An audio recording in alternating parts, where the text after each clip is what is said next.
Everyone, हम लोग extra thinker series को कंटिन्यू कर रहे थे। तो आज हम लोग इस वीडियो में पढ़ने वाले हैं पेरेटो के बारे में। मैं उतना ही आप लोगों को बताऊंगी जो एग्ज़ाम में आ चुका है और बहुत ज़्यादा इम्पोर्टेंट है, जो रिपीट हो चुका है उसी को मैं डिस्कस करूंगी, फालतू का नहीं डिस्कस करना।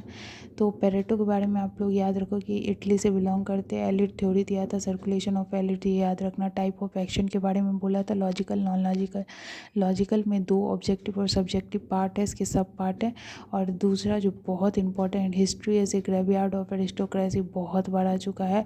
और लॉजिको एक्सपेरिमेंटल और cyclical theory of social change के बारे में स्टडी करते हैं, ये चीज़ भी याद रखना। 2 type of people in society होते हैं, रेंटियर और स्पेक्यूलेटर। स्पेक्यूलेटर वो होते हैं जो रिस्क लेते हैं, रेंटियर वो होते हैं जो रिस्क नहीं लेते हैं, ठीक है। 2 टाइप ऑफ पॉलिटिक्स भी होता है, लायन फॉक्स। लायन जो होता है रूलर है, और फॉक्सेस है ऑन स्पॉट क्लेवर करके, और वो डिसीजन लेता है, ठीक है, याद रखना। Take this things from the Machiavelli prince, जिसका बुक है, बहुत इंपॉर्टेंट, ये याद रखना।